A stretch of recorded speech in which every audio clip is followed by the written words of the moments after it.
I'll call to order the July 22nd meeting of the City of Verona Common Council, and we will begin with the Pledge of Allegiance. I pledge allegiance to the flag of the United States of America and to the republic for which it stands, one nation, under God, indivisible, with liberty and justice for all.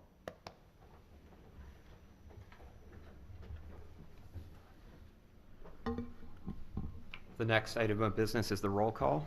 Ms. Lynch. Alderperson Bear. Here. Alderperson Diaz. Here. Alderperson Doyle. Here. Alderperson Manley is here. Alderperson Reekie. Here. Alderperson Steiner. Here. And Alderperson Yurs. Here. Alderperson McGilvery and Mayor Hokumer are absent and excused this evening. We have a quorum, so we'll continue with the city's business. The next item on the agenda is public comment. Is there anyone from the public who wishes to speak this evening? Anyone from the public who wishes to speak? If not, we will close the public comment and move along to approval of the minutes from the July 8th Common Council meeting. The minutes were included in the packet. Is there a motion to approve? So moved. Second. Thank you. The motion to approve was from Alderman Diaz and the second Alderman Yurs. Any additions or corrections to approval or to the meeting minutes themselves?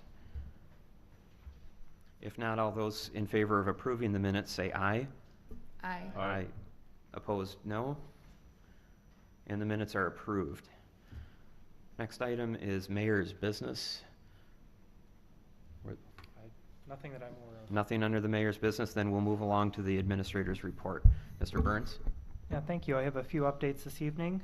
First of all, a reminder that the city will be holding a downtown project visioning session that will be taking place next Monday, the 29th, from 6:30 p.m. until 9:30 p.m., and that'll be held at the Verona Senior Center. The purpose of that meeting is to have a discussion about vision, character, and redevelopment opportunities in the downtown as part of the continuing process of looking at the downtown corridor project. After that meeting, there will be an additional public meeting, and that'll item be coming back before the Plan Commission and City Council for additional discussion. But this is a good opportunity for people to come and identify not just looking at the transportation component, but what people would like to see in the downtown and what their vision is for the future. There's also an online survey that's being conducted as part of this project. A link to that is available on the city website. We've also sent out notices, and that's been published several places around the community. We've asked people that if they're going to be completing the survey to do so by this Wednesday, the 24th, so that we have an opportunity to take that feedback and use it at the visioning session meeting. There are also hard copies of that survey available at the library, the senior center, and here at City Hall. A couple other meetings coming up, or another meeting. There's going to be a committee of the whole meeting on Tuesday the 30th, start time at 6 p.m. That'll be held here at City Hall, and the focus of that meeting is going to be discussing issues related to the creation of a city fire department. On Tuesday, August 6th, will be National Night Out, which is a great community event that'll be sponsored by the police department and other emergency services, and that'll take place in Community Park behind City Hall. And then finally, I wanted to let people know that there is a project sponsored by the Wisconsin Department of Transportation to do a long-term look at the Beltline. It's called a Beltline Planned Environmental Linkages Study, which would be the precursor to a potential environmental impact statement. A kickoff meeting for staff was held today. There will be a series of meetings coming for public officials in the coming months. I'll let people know as information on that project comes out. If anyone is interested in serving on a steering committee or getting additional updates for that project, please contact me and I can send you the information. And I'm available to answer any questions. Thank you. Are there any questions on the administrator's report? If not, we'll move along to the engineer's report. Mr. Gunlock? Thank you. Quite a few items on the report this evening. A lot of construction going on in the city. The first is the 2013 street rehabilitation project. Contractor will be paving Woodlawn Way, Fairview Terrace, Parkland Drive, Green Meadow Drive, and Harvest Lane from Whalen Road to Matts Drive on Wednesday of this week. The remaining streets in Eastview will be pulverized starting this week with paving scheduled in 2 weeks. Following the paving, the landscaping behind the curb will be completed and the project finalized. All work should be completed by the end of August. Lincoln Street culverts right outside City Hall here. Contractor has the box culverts installed, has poured the concrete aprons for the end walls and graded the ditch line. The end walls should be completed this week, and landscaping of the ditch line should begin. As soon as the end walls are completed, we'll get the replacement curb and gutter in, install the base course, and street paving is expected in 2 to 3 weeks. Project should be completed by the end of August. Well 5 reservoir and well house. Reservoir is undergoing leak testing at the present time. Contractor continues to install mechanical equipment and piping in the well house during the day and is in the process of painting at night.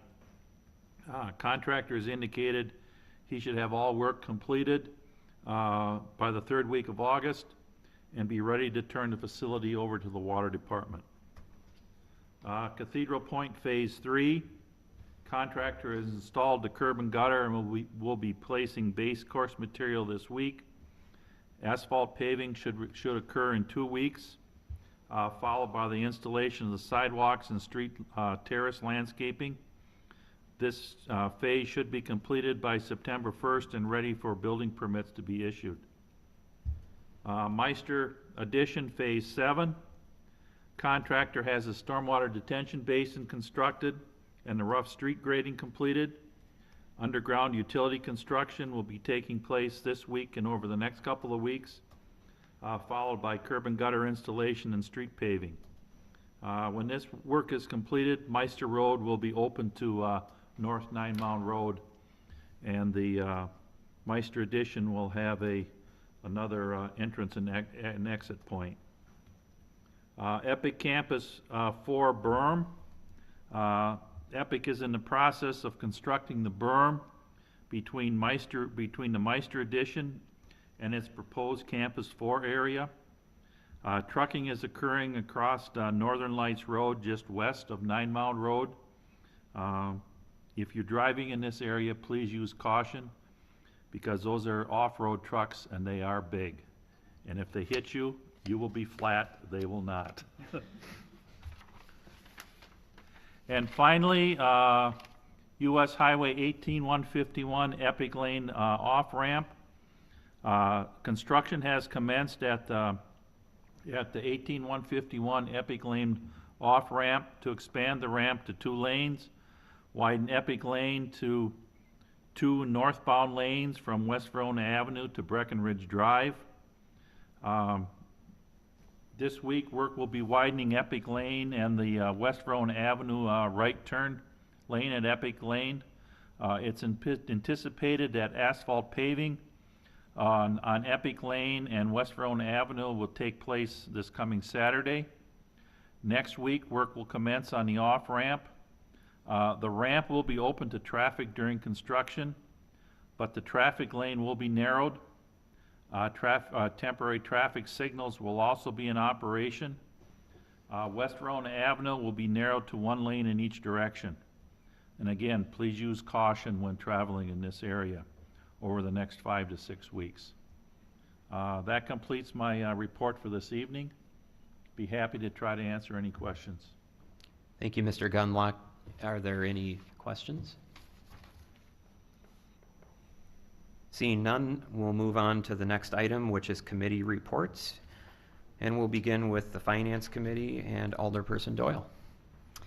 Thank you. For agenda item 9A1, discussion and possible action regarding the payment of the bills in the amount of $299,293.95, with a notable expense to Hammersley Stone Company for $157,509.95 for ongoing projects. I would like to make a motion to pay the bills.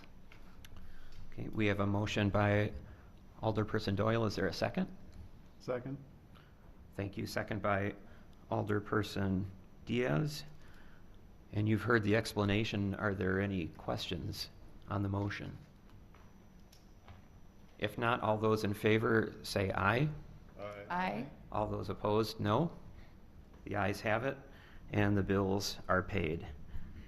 Alderperson Doyle? For agenda item 9A2, discussion and possible action regarding acceptance of the 2012 audited financial statements. The Finance Committee received a presentation of the audit. We don't have someone available right now, but during the presentation, there were no red flags, no areas of concern.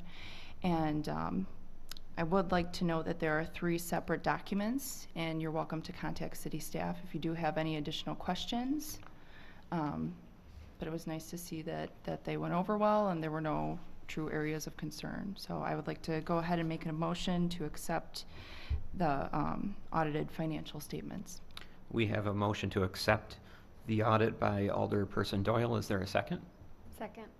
Thank you. A second by Alderperson Rieke. We've heard the explanation of the motion. Are there any questions? Alderperson Bear. Thank you. I do have one question for the staff and perhaps for the Finance Committee on the general fund balance of a little more than $2.6 million, or approximately 40% of total budget for 2013. And I'm curious if that was a one-year large amount, or if that's been historically the fund balance. And I guess the same question for the amount that was applied towards the 2013 budget. Mr. Burns? Now, the city's fund balance has grown over the last few years, and we've been fortunate over the last at least 2 to 3 years that we have had surpluses in our budget through a combination of, I'd say, conservative budgeting practices, revenues in excess of what we had projected, and expenses being lower than what was budgeted. And in the most recent year, the reason for the increase that brings the fund balance to just below 40%, it was primarily the revenue side, in particular building permit revenue related to projects from EPIC, and to a lesser extent interest income, where we had budgeted conservatively first for the EPIC projects. We did anticipate there would be some level of activity, but there was additional activity beyond what we had projected, and we had budgeted very conservatively on interest income given where rates have been in the market. On the expenditure side, probably the largest category contributing to the increase was some vacancies in the police department and a resulting expenditures below budget for the police department. The city's fund balance over time, in the document inside the front cover of the financial statements, there's a memo that the finance director put together. On page 5, there's a nice table that shows the history of fund balance and where that's been in percentage terms. And in 2010, the percentage was just over 30%, coming to just under 40% in 2012. The city several years ago, recognizing that our fund balance was above our targeted range of 20 to 25%, did plan a drawdown over time to bring that more in line with our target range, and that's part of the explanation for the $275,000 that was applied. The city's most recent budget that was adopted projected continuing to use that $275 each year over the next 3 years, which would bring us within that range, but that'd be an item that would be up for discussion as part of the budget process. Okay.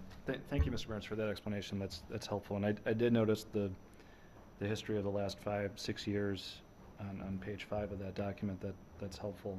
And I guess I would encourage the Finance Committee to include that 275 and perhaps more than that to draw down this fund balance. It seems like we're well above the amount that's required for good ratings, and I'd encourage you to consider using those funds.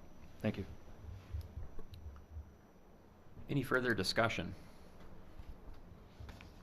If not, all those in favor say aye. Aye. Opposed, no. The ayes have it, and we have accepted the audited financial statements. Alderperson Doyle. For agenda item 9A3, discussion and possible action regarding resolution R-13029, approving an intergovernmental agreement with Dane County for the purchase of election equipment and software. Just a quick background, our current equipment is approximately 20 years old, so it seems that it would be advantageous to have the county cover 50% of the cost, which our estimated cost is $7,000.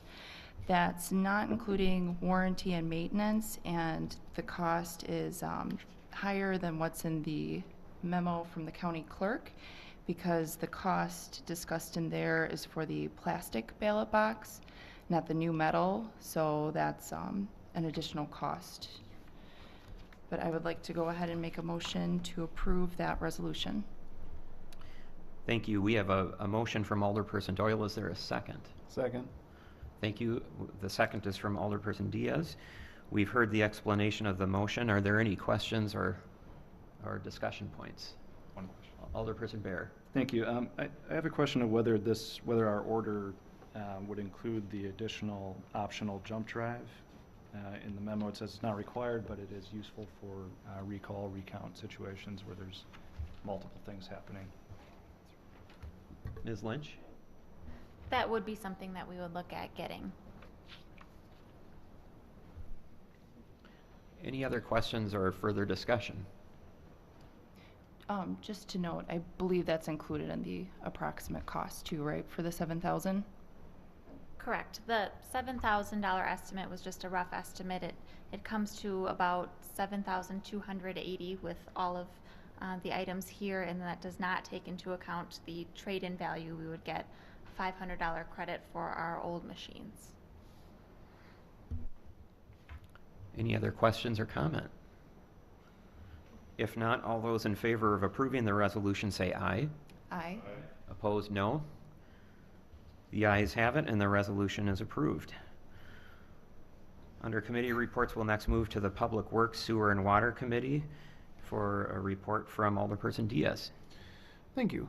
In regards to agenda item 9B1, awarding a contract for the 2002 bituminous seal coat project. There were 2 sealed bids for the project. The lowest bid was submitted by Scott Construction of Lake Delton, Wisconsin, in the amount of $115,465.56. Based on the recommendation of staff, which has advised that Scott Construction has the personnel, equipment, and financial assets necessary to complete the project. Staff recommended that we approve this expense, and the committee agreed. So therefore, I would like to make a motion to approve. We have a motion to approve the awarding of the contract from Alderperson Diaz. Is there a second? Thank you. There's a second from Alderperson Reekie. We've heard the explanation from Mr. Diaz. Are there any questions or comments on the motion? Seeing none, all those in favor say aye. Aye. Opposed, no. The ayes have it, and that contract is approved. Is there any other business from the Public Works Committee? Don't believe so. Thank you. Under item number 10, it's new business. We have discussion and possible action regarding issuance of operator licenses. Ms. Lynch, are there any operator licenses? There are 3 this evening from Melissa Francois for Gray's Tide House, Nikki Malaro Pulver at Cahoots, and Amanda Gatch at Avanti's. Thank you. Is there a motion to approve? So moved. Thank you. Motion by Alderman Ures. Is there a second? Second. Second by Alderperson Bear. All those in favor of approving the operator licenses say aye. Aye. Opposed, no. The ayes have it, and they are approved. Next item of business is announcements. Are there any announcements for the body? Alderperson Ures. Yeah, I have one. It's on the National Night Out. Excuse me, I'm going to read this. It's an excerpt.